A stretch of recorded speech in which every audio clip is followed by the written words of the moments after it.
अभी सीजन आ रही है खेती बाड़ी की, यूरिया डीएपी जो 253 रुपया में मिलना चाहिए, आज 600 रुपए में कालाबाजारी हो रही है। विशेष हो गया। जब खेती बाड़ी का समय आएगा यूरिया डीएपी डालने का हमारे मक्का में, हमारे चावलों में, धान में, आज जो परिस्थिति है देश की देखना, ये यूरिया डीएपी हजार रुपए मिलेगा, क्या कमाएगा किसान? 2022 का कट्टा गड्ढा डीएपी 2022 का 2000 रुपए का बता रहे हैं दादा, 2000 रुपए तक क्या करेगा वो? जुताई इतनी महंगी हो गई, खाद बीज इतना महंगा हो गया।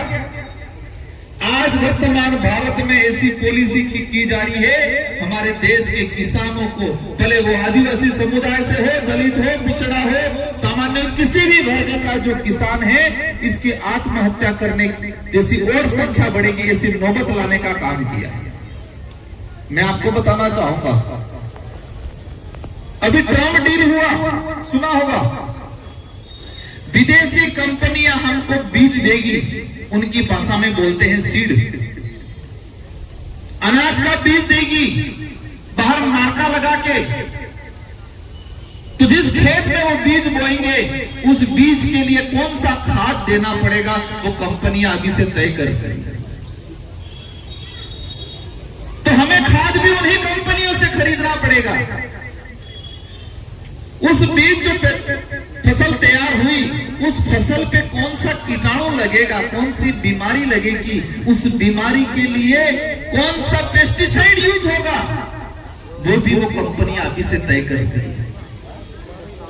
3 चीज होगी, बीज उस कंपनियों से, खाद उस कंपनियों से, और उस बीज और खाद से होने वाली फसल पे कौन सा कीटाणु लगेगा, कौन सी बीमारी लगेगी, उस बीमारी के लिए कौन सी दवाई काम आएगी, वो भी वो कंपनियां ही तैयार करेगी जो हमें बीज और खाद देगी। क्या होगा? 3 चीजें, फिर अनाज पैदा होगा, और इस अनाज से इस देश की जनता जो खाएगी भोजन, इस अनाज खाने से कौन सी बीमारी इंसान को होगी, और इस इंसान के लिए कौन सी दवाई तैयार करनी है, वो भी कंपनियां तैयार कर रही है अभी से। तो समझ लो भाइयों, वर्तमान समय में उद्योगपतियों की सरकारें हमारे खेत पे कब्जा कर रही है, हमारे अनाज पे कब्जा कर रही है, हमारे शरीर पे कब्जा कर रही है, और हमारे दिमाग पे तो कब्जा करके ही रखा है इन्होंने। मेरी बात समझे होंगे आप? अटपटी भी लग रही होगी, यकीन भी नहीं हो रहा होगा, लेकिन रिकॉर्डिंग करके रखना, ये बात 5-10 साल बाद सार्थक होगी।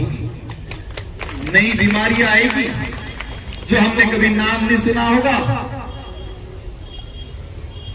ये देश कृषि प्रधान देश है, और इस देश में अगर प्रत्येक साल 10,000 किसान आत्महत्या कर रहे हैं, और ये आंकड़ा प्रति साल बढ़ रहा है, तो देश प्रगति नहीं कर रहा है, देश बर्बाद हो रहा है।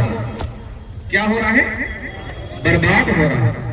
इस देश के बड़े किसान नेता हुआ करते थे चौधरी चरण सिंह जी, और चौधरी चरण सिंह जी का कथन था, अगर किसी देश को अमीर बनाना है तो उस देश के किसानों को अमीर बनाना पड़ेगा, तो ये देश अमीर बनेगा। किसी देश की खुशहाली, चौधरी चरण सिंह जी कहते थे कि किसी देश की खुशहाली उस देश के खेतों के रास्तों से गुजरती है, उस देश के किसानों के घरों से गुजरती है, और जिस देश का किसान खुश नहीं है, वो देश खुश नहीं हो सकता है। ऐसे कई बड़े किसान नेता हुआ करते थे जिन्होंने किसानों के लिए लड़ाई लड़ी थी, और हमारे पहले कहावत हुआ करती थी, और ये कहावत सिंधु घाटी सभ्यता से, सिंधु घाटी सभ्यता के बाद ऋग्वेद में इसके उदाहरण मिलते हैं, जो आज हम कहते हैं कि पहले ये हुआ करता था, उत्तम खेती, मध्यम व्यापार, नीच नौकरी, ये कथन हुआ करता था। क्या हुआ करता था? उत्तम खेती, मध्यम व्यापार, नीच नौकरी। आज क्या हो गया है? उत्तम मध्यम व्यापार और नीच खेती हो गया है आज। क्योंकि आज किसान जो मजदूरी कर रहा है उसको उचित दाम नहीं मिल रहा है, इसलिए कोई भी आज नगदी खेती करने के लिए तैयार नहीं हो पा रहा। महाराष्ट्र का इलाके में हम गए, लहसुन 2 रुपए किलो, 3 रुपए किलो जब किसान के खेत से निकला लहसुन, और जब किसान के खेत में जाता है तो 150 रुपए किलो हो जाता है। ये देश के हालात, इन हालातों के लिए उद्योगपतियों को तवज्जो देने वाली पार्टियों को, भले वो कोई भी पार्टी हो, अमीरों को तवज्जो देने वाली, बड़े बड़े उद्योगपतियों को हजारों हेक्टेयर जमीन लीज पे देने वाली पार्टियों को हमें चिन्हित करना है। हम तो मैं किसी भी मन से कहता हूं कि मुझे किसी भी पार्टी से कोई परेशानी नहीं है, लेकिन जो पार्टी आदिवासी, दलित, पिछड़ा, उस देश के गरीबों के साथ अन्याय करती है, उस पार्टी के खिलाफ हम खड़े रहेंगे। किसी पार्टी को पार्टी से दुश्मनी नहीं है, लेकिन जो हमारे लोगों की भावनाओं के साथ खेलेगा, इसके साथ, इसके विरोध में हम खड़े रहेंगे। साथियों, यहां पर आरक्षण का बड़ा मुद्दा है, रिजर्वेशन। ये जो बिखरी आबादी है हमारा कोटा से लगा के बूंदी, झालावाड़, भीलवाड़ा, चित्तौड़, रावतभाटा, राजसमंद, जयसमंद तक का। दूसरी तरफ हम जाते हैं सिरोही, जालौर, पाली, बाड़मेर, जोधपुर, जैसलमेर, गंगानगर, राजस्थान की दोनों दिशाओं में बिखरी आबादी में रहने वाला भील समुदाय। इस क्षेत्र से हमारे कर्मचारी, अधिकारी नहीं निकले। ये सच है, कड़वा सच है। क्योंकि यहां पर पहले नंबर तो अच्छी क्वालिटी का एजुकेशन नहीं मिला, दूसरा नंबर रिजर्वेशन का लाभ नहीं मिला। अब उस लड़ाई को कैसे लड़ना है? मैं इस कार्यक्रम में आ रहा था, इससे पहले सोशल मीडिया पे कुछ विशेष पार्टी के लोग मेरे खिलाफ माहौल बना रहे थे कि राजकुमार तो आरक्षण विरोधी है। कुछ लोग मेरा फर्जी प्रमाण पत्र मीणा के नाम से चला रहे थे। मैं जो बात है बता दूं। फिर कुछ साथियों के फोन आए कि राजकुमार जी वास्तविक आपका जाति प्रमाण पत्र भेजो। मैंने कहा यार मेरे को भी मेरा प्रमाण देना पड़ रहा है क्या?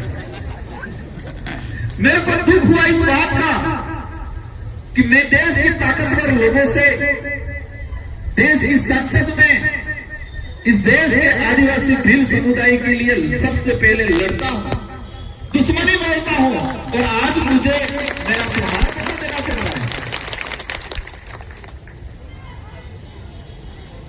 देश की संसद में इस देश के भील आदिवासी के साथ अन्य प्रत्येक वर्ग के लिए लड़ता हूं, लेकिन पहली प्राथमिकता मेरी रहती है क्योंकि मैं भील समुदाय से आता हूं तो भीलों के उद्धार के लिए लड़ता हूं।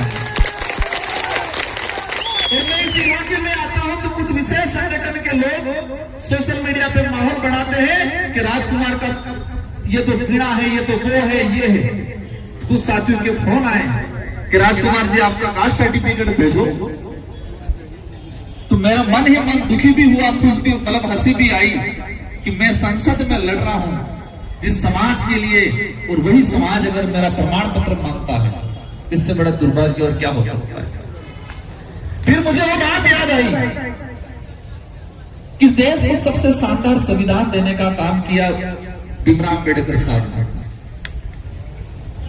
भीमराव अम्बेडकर साहब जब पहला चुनाव लड़े महाराष्ट्र से, जिस वंचित वर्ग को अधिकार देने का काम किया संविधान में, उसी वर्ग ने भीमराव अम्बेडकर का विरोध किया और हरा दिया। भीमराव अम्बेडकर साहब महाराष्ट्र में 2 बार चुनाव हारे। किसने हराया? जिस समाज को भीमराव अम्बेडकर ने आरक्षण का अधिकार दिया, जीने का अधिकार दिया, उन्हीं भाइयों ने वोट देके हरा दिया। तो मैंने कहा कि मेरा समाज ना समझ है, तो मुझे लगता है कि मेरा प्रमाण पत्र भील जो जाति का प्रमाण पत्र मेरा बना हुआ है। फिर मैंने 1-2 भाइयों को भेजा, मैंने कहा तो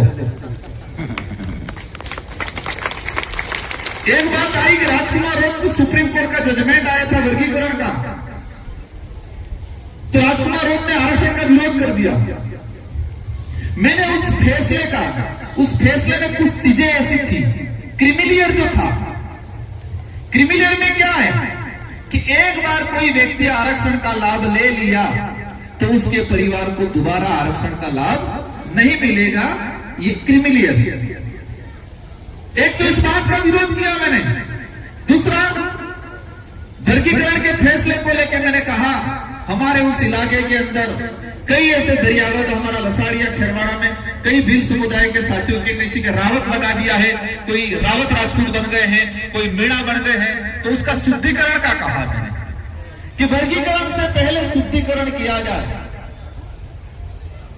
और आज दुर्भाग्य की बात है कि राजस्थान में भी भाजपा की सरकार है और केंद्र में भी भाजपा की सरकार है, दोनों जगह डबल इंजन की सरकार है। अगर सच में वो इस वंचित समाज का उद्धार चाहते हैं तो उसको बैठक बुलाई टीएससी की ट्राइबल एडवाइजरी काउंसिल की, उस बैठक में फैसला ले और हमारे क्षेत्र के लोगों को, वंचित समाज का जो है आज, उनको आरक्षण का लाभ मिलना चाहिए। और ये मैं आपको आज दावे के साथ कहता हूं, हम इसकी लड़ाई लड़ेंगे, लेकिन वो जिस तरीके से लड़ाना चाहते हैं,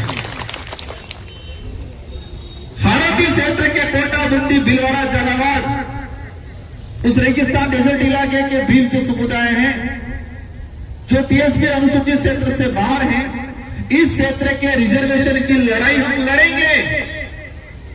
लेकिन वो सत्ताधारी लोग जिस तरह से हमें लड़ाई लड़वाने का प्रयास करते हैं, उस तरह की लड़ाई नहीं लड़ेंगे। हम वास्तविक और अस्थायी समाधान हो और वास्तविक यहाँ के जनता को आरक्षण मिले। यहाँ का हमारा डाबी का भाई, गरीब परिवार के भील समुदाय का भाई यहाँ आरएस अधिकारी बने, एसडीएफ बने, भविष्य तक के लिए उसकी लड़ाई लड़ने के लिए तैयार है। पुलिस जी ने एक बात बोली थी कि राजकुमार जी संसद में लड़ाई लड़ेंगे, विधायक जी विधानसभा में, और हमको कोर्ट से। और मैं जोड़ना चाहूंगा कि सड़क पे भी दिल्ली की सरकार को और जयपुर में विधानसभा में बैठने वाली सरकार को यह एहसास कराना पड़ेगा कि बूंदी के अंदर डाबी में भी भील समुदाय रहता है और वो जिंदा है, तो जिंदा होने का एहसास कराएगा आने वाले समय में, ये कराना पड़ेगा। डूंगरपुर बांसवाड़ा में भील रहते हैं, दिल्ली वालों को पहले पता नहीं था। इस बार लोकसभा चुनाव हुआ क्या तो सबको पता चल गया कि हाँ डूंगरपुर बांसवाड़ा में भील रहते हैं। हमें कोटा बूंदी एक एजेंडा लेके, ये रिजर्वेशन का जो एजेंडा है उसको लेके तरीके से हमें आंदोलन करना पड़ेगा सड़कों पे। मैं आपको झूठी तसल्ली देके चला जाऊंगा, क्योंकि संपरिणिया दमसी लागेगा कि तेज भील बाकीगा।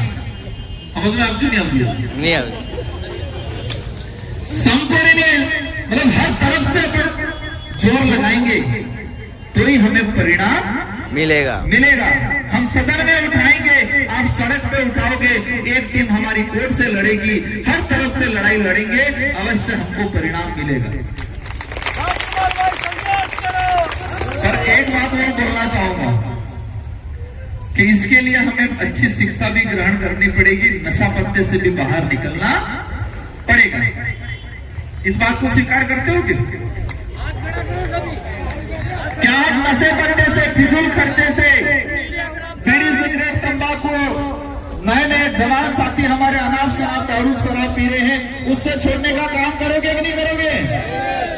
तो हाथ खड़ा करके आज घोषणा करो कि नानक जी भील की आपको कसम है, नए जवान तो मत पीना, बुजुर्ग चलेगा, 40-50 साल वाले ऊपर वाले तो चलेगा, लेकिन नए नए जो साथी है 15-16 साल, 18 साल, 20 साल, 25 साल, 30 साल तक वाले साथी, इस चीज को हमें बंद करना है। बंद नहीं होता है तो कम से कम करना है, थोड़ी हम लड़ाई लड़ पाएंगे। हम कहते हैं एक चीज समझना पड़ेगा कि नानक जी भील को तो अंग्रेजों ने गोली मारी थी, इनकी आवाज को गोली मार के दबाया था। किसानों की लड़ाई लड़ रहे थे, आदिवासियों की लड़ाई लड़ रहे थे, आजादी की लड़ाई लड़ रहे थे। आज की सरकार में बैठे हुए लोग कलम से मार रहे हैं। कैसे मार रहे हैं? कलम से जितने भी मारा। साथी लाइव देख और रहे हैं हमारे इसलिए मैं यूट्यूब कहता चैनल हूँ को कि सपोर्ट हमारे करें, सब्सक्राइब पूर्वजों ने करें, वीडियो लाइक राजा और शेयर हरियाणा की करें, अंग्रेजों की मुगलों से सब्सक्राइब जरूर करें साथियों। और कहाँ से लाइव लड़ाइयाँ उन्होंने जो आक्रमण हथियारों से किए तो हमारे पूर्वजों ने भी तीर कमान भाले से हथियारों से उनका मुकाबला किया। कहाँ से लाइव देख रहे कमेंट करके बताएं। आजादी से पहले जय हमारे प्रदेश। पुरखों ने हमारे अधिकारों की लड़ाई किससे लड़ी? हथियारों से लड़ी, क्योंकि सामने वाला दुश्मन भी हथियार लेके आ रहा था, बंदूक लेके आ रहा था, तोप लेके आ रहा था, तलवार लेके आ रहा था। हमने भी भाले से, तीर कमान से, तलवारों से लड़ाई लड़ी, तो हम जीत गए, सफल हुए अधिकतर जगह। लेकिन आज आजाद भारत में हमारा जो दुश्मन है, हमारी जमीन हड़पने का काम करता है, हमारे अधिकार हड़पने का काम करता है, वो दुश्मन क्या लेके आ रहा है?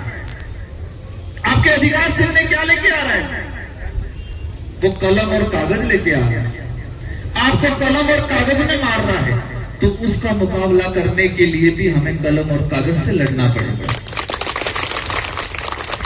क्योंकि आजादी से पहले तो वो हथियार लेके आ रहा था, हम भी हथियार लेके चले गए। आज वो हथियार लेके थोड़ी आ रहा है, कलम और कागज लेके आ रहा है। और हम भाला लेके जाएंगे, जमेगा क्या?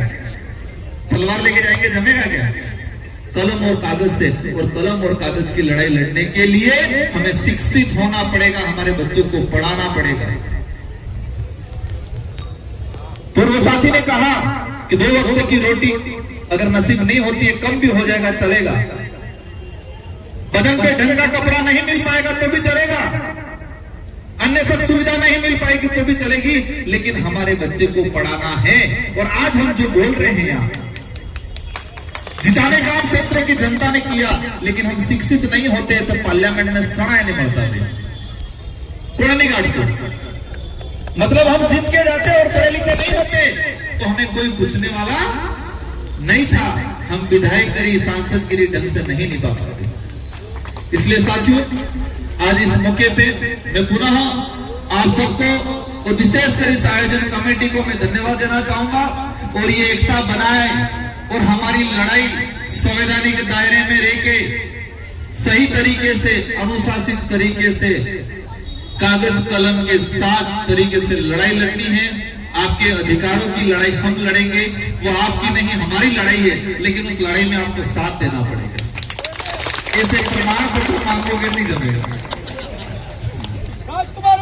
ये जिस तरह से मैं फिर भी मैं दुखी नहीं होता, क्योंकि मुझे पता है, और इसलिए मैं कई बार कहता हूं, एक कहावत है मैंने मेरे द्वारा निर्मित की है, जब बारिश आती है तो नई नई घास उगती है, तो हमारे जो बेल है, या बेल बोलते हैं कि क्या बोलते हैं? ताला। क्या बोलते हैं? ताला। बेल बोलते हैं। ताला भी बोलते हैं। तो जहां बेल जो है तो वो खाता है, घास खा के मजबूत होता है, और मजबूत होके कोई मतलब बेल आपस में लड़ जाते हैं, बारिश के वक्त लड़ते हैं, उसका सींग टूट जाता है, सींग टूट जाता है, तो बारिश की वजह से इसके दिमाग में, सींग में कीड़े पड़ जाते हैं। जब इसके सींग में कीड़े पड़ जाते हैं तो वो मालिक है, वो विचार करता है कि मेरा जो बळद है, मेरा जो ढाहा है, मेरा बळद के दिमाग में कीड़े पड़ गए, सर में कीड़े पड़ गए हैं, उसका इलाज करना पड़ेगा। तो वो उस बळद को बुला के, पकड़ के, बांध के, पेड़ से बांध देता है, वो डॉक्टर को बुलाता है, वो डॉक्टर को बुला के फिर इस बळद के सिर में दवाई डालते, दवाई डाल के रूह डालते, कीड़े निकालते, कीड़े निकाल के फिर दवाई डाल के पट्टी बांधती, तो वो बळद दोनों पैर से कूदता है और सींग यूं कराता है, और जैसे छूटता है तो उस मालिक को डॉक्टर के पीछे दौड़ता है। तो यही कंडीशन हमारे समाज में है। कुछ विशेष लोग जो प्रमाण पत्र मांगते हैं जानबूझ के, ऐसे लोगों को बळद की तरह कहानी है। तो मालिक तो क्या सोचता है? मालिक को मारने जाता है बळद, लेकिन मालिक ने उसकी बढ़ाई के लिए किया, डॉक्टर ने इसका इलाज किया, लेकिन फिर भी वो बळद उस मालिक और डॉक्टर को क्या समझते हैं? दुश्मन समझता है। लेकिन मालिक भी समझता है कि भले वो मेरे को मारने आ रहा है, लेकिन है तो मेरा ही बळद है। तो वही कंडीशन हम देश में समाज के लिए काम करते हैं। तो आपके जैसे ये आयोजन कमेटी है, ये हमारे यहाँ की मालिक है, और ये हमारे जैसे डॉक्टरों को बुलाती है, तो जब कुछ लोग प्रमाण पत्र मांग के आपस में प्रेस भावना करते हैं, वो ऐसे बड़ों का इलाज करने का काम करते हैं, तो भले वो कोई दिक्कत नहीं हमारा रिएक्शन करे, लेकिन हमें मन में पता है वो हमारे ही है, आज नहीं तो कल हमारे साथ रहेंगे। अंत में एक बात और कहना चाहूंगा, हम अधिकारों की लड़ाई लड़ रहे हैं। किसकी लड़ाई लड़ रहे हैं? अधिकारों की। अधिकार किसने दिए, कैसे मिले? संविधान। संविधान से मिले अधिकार। तो संविधान में अधिकार कैसे निहित हुए? हमारी संस्कृति, हमारी परंपरा, हमारी रीति रिवाज, हमारी बोली भाषा। आरक्षण जो है और संवैधानिक जो अधिकार है, आदिवासी समुदाय की संस्कृति, रीति रिवाज, परंपरा आदि अनादिकाल से रहने वाले के हिसाब से मिले। अगर हम हमारी संस्कृति, रीति रिवाज, पहनावा, बोली भाषा भूल जाएंगे तो अधिकारों में भी संकट आएगा। तो अंतिम मेरा यही कहना है कि हमारी संस्कृति, बोली भाषा, रीति रिवाज को नहीं भूलना है और हमें आपस में जुड़ना है। कोई कहेगा मैं तो राणा भील हूं, कोई कहेगा मैं ठाकुर भील हूं, और कोई कहेगा मैं तो रावत भील हूं, और आपस में ऊंच नीच करने लग जाएंगे तो खत्म हो जाएंगे। कोई कहेगा ये बुंदी का है, कोई कहेगा डूंगरपुर। साथियों, पूरे देश के अंदर 13 से 14 करोड़ के आसपास आदिवासी समुदाय रहता है पूरे देश में, और इसमें से सबसे अधिक आदिवासी समुदाय में भील समुदाय। कौन सा समुदाय? भील। भील के बाद गोंड समुदाय है, संथाल है, उराव है। पूरे देश में आदिवासी बड़ा समुदाय है और उस समुदाय में सबसे बड़ा समूह है भील समूह। पूरे देश लेवल पे और राजस्थान में भी सबसे बड़ा समूह भील समूह है, लेकिन आपस में बट गए हैं, बिखर गए हैं। डूंगरपुर के साथियों को 5 साल 10 साल पहले ये नहीं पता था कि बुंदी में अधिकतर भील रहते हैं, और बुंदी वालों को भी नहीं पता होगा कि डूंगरपुर में इतने भील होंगे। लेकिन ये सोशल मीडिया का कमाल है, ये वैचारिक आंदोलन की कमाल है, और हमारी विचारधारा का कमाल है कि ये आपस में जुड़ने लगे हैं। बाकी आप आज मुझे थोड़ी बुलाते हैं, एक अपनात्व है, एक भाईचारा है, और मैं आपको आश्वस्त करता हूं कि आपकी हर प्रकार की लड़ाई लड़ेंगे, आपके हक अधिकार की लड़ाई लड़ेंगे। और ममता जी से भी अनुरोध है कि आपको भी समुदाय को शिक्षित करने के लिए, यहाँ की समस्याओं के लिए, जब भी जहां जिस मंच पे आपको अवसर मिले, इनके हक अधिकारों की लड़ाई आपको लड़नी है। हम पूरा साथ सहयोग करेंगे। इन्हीं शब्दों के साथ आप सबको धन्यवाद, आभार, जय जोहार, जय भील प्रदेश, जय संविधान। धन्यवाद, जोहार। ठीक है सर, दोनों सभी बैठे रहेंगे। स्मृति चिन्ह बैठकर